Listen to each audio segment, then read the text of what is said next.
এর মধ্যে বেশ কয়েকটা ভিডিও দেখেছি, আমি প্রফেসর স্টিভ জোনসের বানানো ডকুমেন্টারি ফিল্মটাও দেখেছি। গতকালের পেপারে আমি আরেকটা খবর দেখলাম যে 3 দিন পরেই প্রফেসর স্টিভ জোনসকে বেতন সহ ছুটি দেওয়া হলো। চিন্তা করেন, পেইড লিভ। অনেক ভিডিও আছে, আপনারা হয়তো দেখেছেন। এরকম আরো ভিডিও হলো লুজ চেঞ্জ 9/11।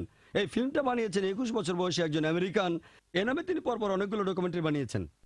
এই 9/11 এর ডকুমেন্টারি বিভিন্ন জায়গা থেকে ভিডিও ক্লিপ সংগ্রহ করে CNN, ফক্স চ্যানেল, বিভিন্ন নিউজ ক্লিপ, তিনি বেশ কিছু ইন্টারভিউ নিয়েছেন, তারপর এই ডকুমেন্টারিটা বানিয়েছেন। সেখানে তিনি বলেছেন যারা ওই প্লেন দেখেছিল তারা বলেছিল প্লেনটা প্যাসেঞ্জার ক্যারিয়ারের মতো ছিল না, অনেকটা মিলিটারি প্লেনের মতো, কোনো জানালা ছিল না।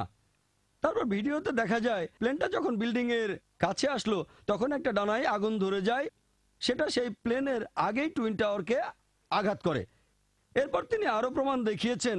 তিনি বলেছেন যে তিনি সেই কনস্ট্রাকশন কোম্পানির ম্যানেজমেন্টের ইন্টারভিউ নিয়েছেন যারা এই টুইন টাওয়ার বানিয়েছে। তারা বলেছে এটা অসম্ভব, টুইন টাওয়ার যেভাবে বানানো, ঝড়ে কিছু হবে না, টর্নেডোতেও কিছু হবে না, প্লেনের ধাক্কায় বিল্ডিংটা কখনোই এভাবে ভেঙে পড়বে না।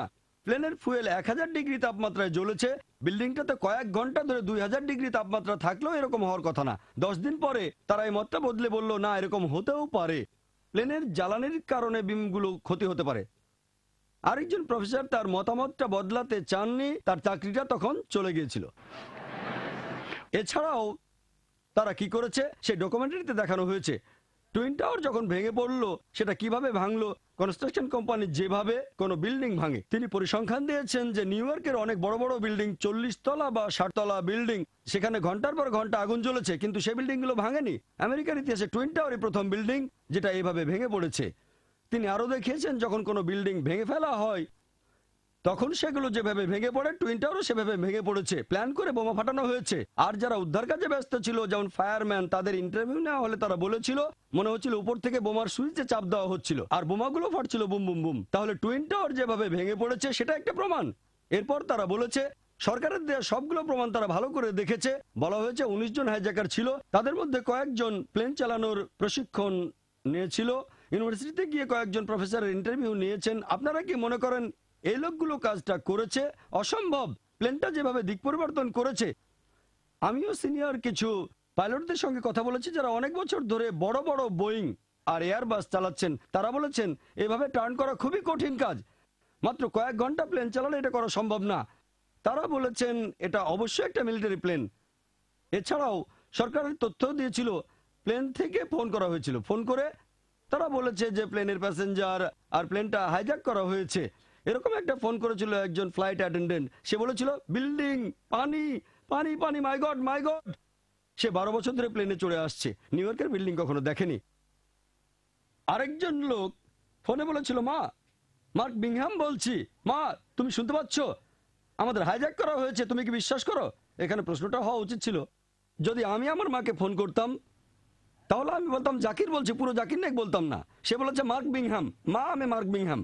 সে যদি মায়ের সাথেই কথা বলে তাহলে বলবে আমি মার্ক, পুরো নামটা বলবে না। এটাকেও একটা প্রমাণ বলতে পারেন। আপনার মায়ের কাছে কি পুরো নামটা বলবেন? এসব প্রমাণ আর ফোনের রেকর্ডগুলো এখনো আছে। তারপর জরিপ করে দেখা গেল 32,000 ফিট উপরে কি মোবাইল ফোন কাজ করতে পারে।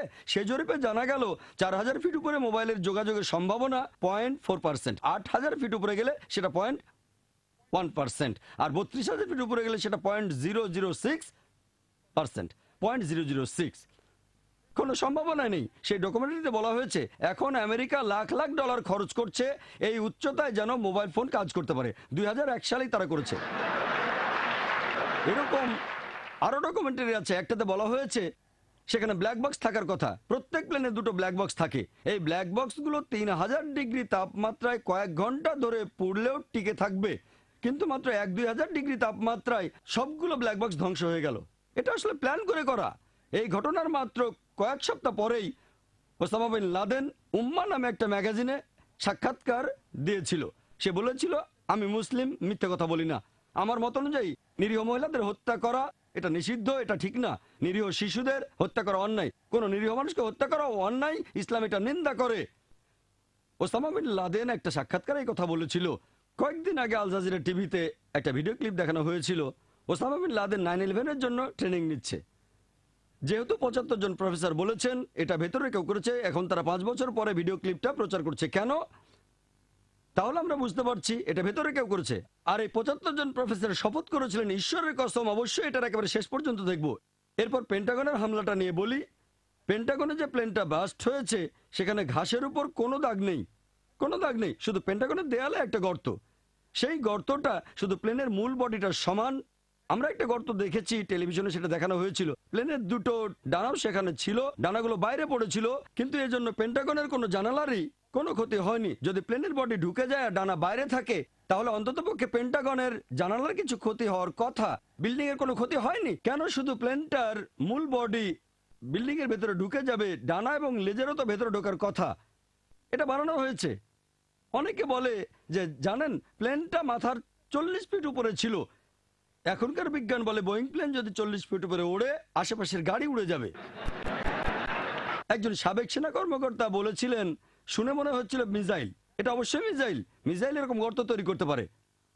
আর সেখানে কোনো ধ্বংসাবশেষ পাওয়া যায়নি। প্লেনটার সামান্য কিছু ধ্বংসাবশেষ পাওয়া গিয়েছিল, একটা ফাইটার প্লেনের ইঞ্জিন পাওয়া গিয়েছিল সেখানে। এমনকি প্লেনটার ক্ষেত্রেও শুধু একটা গর্ত পাওয়া গেছে।